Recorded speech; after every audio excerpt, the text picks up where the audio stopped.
Good morning, everyone. We came to the courthouse today to defend the United States Constitution, to defend democracy in America, and to defend what it means to be an American citizen. We are thrilled that the court saw the seriousness and the urgency of the complaint and request for a temporary restraining order brought by the state of Washington, Oregon, Arizona, and Illinois, and are thrilled that the judge issued a temporary restraining order directing the United States government to take no further action in enforcing and implementing the unconstitutional and un-American executive order attempting to eliminate birthright citizenship in America. This is step one, but to hear the judge from the bench say that in his 40 years as a judge, he has never seen something so blatantly unconstitutional sets the tone for the seriousness of this effort. I want to thank all of the men and women who put in hard work over the past year to prepare for something like this and who successfully argued the case today. We have an incredible team of men and women in the Attorney General's office in the state of Washington and working collaboratively with our colleagues across the country. We'll take your questions. Nick, you heard the argument that you didn't need to do this right now, that this wasn't even going to go into effect until next month. Why did you need the TRO today before the order actually went into effect? Well, first and foremost, the judge obviously disagreed with that argument, setting the tone for the urgency. And as our team laid out in court, this order effectively forces states to prepare for the effective date of that order, has an impact now, and more importantly, created a cloud of uncertainty for children being born here and in Seattle, all across Washington, and all across the country. And so the urgency by which we moved was effective and appropriate and supported by the court. Mr. Attorney General, what difference would it make if the substance of the order were passed by Congress and signed into law by the President? Well, in order to amend the United States Constitution, there is a pretty well laid out process to do that. And I think what the order today reinforces is that no one individual, not even the President of the United States, can simply erase what it means to amend the Constitution and the process therein. If Congress wanted to move to take action and the states wanted to ratify something that amended the United States Constitution, they could certainly take that action. But I also think it's important to remind everyone that this amendment to our Constitution was put into effect in the wake of the most infamous United States Supreme Court decision in American history, the Dred Scott decision. It was put into effect to reaffirm what it means to be an American. And so that's why this case was so important, and that's why we had to act now. Is this a nationwide order that you sought and was granted? This is a nationwide order. It essentially directs the United States government to take no further action in implementing the president's unconstitutional order. How old is this? You heard the DOJ in there acknowledge that this is likely going to SCOTUS. Are you confident in your arguments before that court as well? Well, we'll take one step at a time, but I see no reason why a court of appeals or even the United States Supreme Court would reach a different decision that was reached today. The Dred Scott decision, how old of a decision is that? The Dred Scott decision was from, 1860? 57, there we go. What's the next step in all this? Well, as we laid out today, so we moved for a temporary restraining order, which has a nationwide impact. The next step will be a preliminary injunction, which will allow for more thorough briefing. The TRO that was issued today has a 14-day effective date. So for 14 days, the United States government can take no further action implementing or enforcing this order. Well, we will be back in court, as will many other people across the country. Attorney General, can you talk about, because this order would expire before well, according to the government, before the executive order would actually take effect, why was this needed now? What are the immediate harms that are happening today?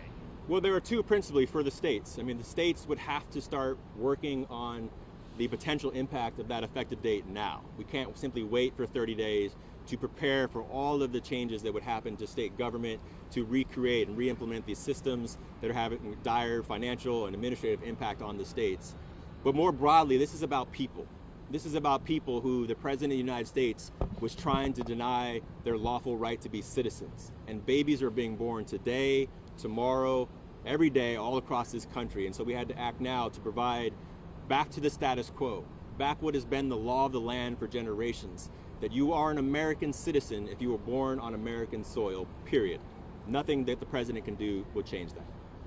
Have you ever seen a judge kind of imply that the attorney shouldn't even be making the argument that he's making? Well, I've been in court enough to see a lot of frustrated judges. and I've been in front of Judge Kunar before to see his frustration personally. But I think the words that he expressed and the seriousness that he expressed really just drove home that what we have been saying as state attorney generals for a very long time now, as we looked at the potential of this order, and since the order was issued. This is fairly obvious. This is fairly simple. This has been expressly determined by the United States Supreme Court, and Congress and multiple executives have looked at it and agreed.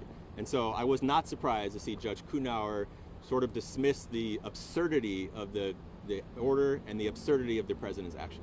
Attorney General, it's already being made a point online that the judge is a Reagan appointee. Do you make anything of the fact that the judge is a Reagan appointee who made this order today? Well, look, we make our arguments based on the law and the merits and the facts. I try not to concern myself too much with who the judge is or what party was appointed them. But this is a Reagan appointee. He's been a jurist for 4 decades. He has seen arguments made by the Department of Justice many, countless times. So I'm thrilled that he made that decision and not too caught up on his appointing party. Mr. Attorney General, are you coordinating with plaintiffs in other districts?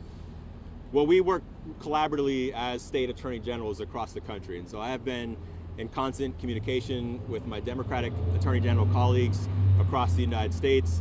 The team behind me and countless others in our office has been working collaboratively with other state attorney general staff members across the country, organizing and analyzing all the executive orders as they come in. So I'm really appreciative of the collaboration amongst many attorney generals across the country. We are not working with the private parties who have brought their own cases, but obviously the claims are very similar. But if you're collaborating with the other AGs, why file separately here with these 4 states not showing the other? We felt that Washington State had some unique interest at stake, and it is my job as the Attorney General of the state of Washington to defend not only the United States Constitution, but the Constitution of the state of Washington, and to protect our people. And so bringing a case with Oregon and Arizona and Illinois we thought was appropriate, but obviously working in collaboration with other states, and those cases will move forward as the days come. Attorney General, what do you think this holds?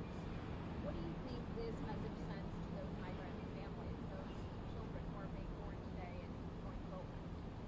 Well, first and foremost, I hope people are reassured that we will not shy away from taking on tough fights, that we will not shy away from taking action against illegal actions by the President of the United States or anyone else. This is step one. We have a long way to go. There are many other orders that are being issued by the President that will have potential impacts on people, but we are really relieved, frankly, that at least this court has seen the blatant unconstitutional action of this president, and now we're back to the status quo. We're back to the rule that has been the law of this land now for generations, that you are an American if you were born in the United States. Thank you very much, everyone. Thank you, sir.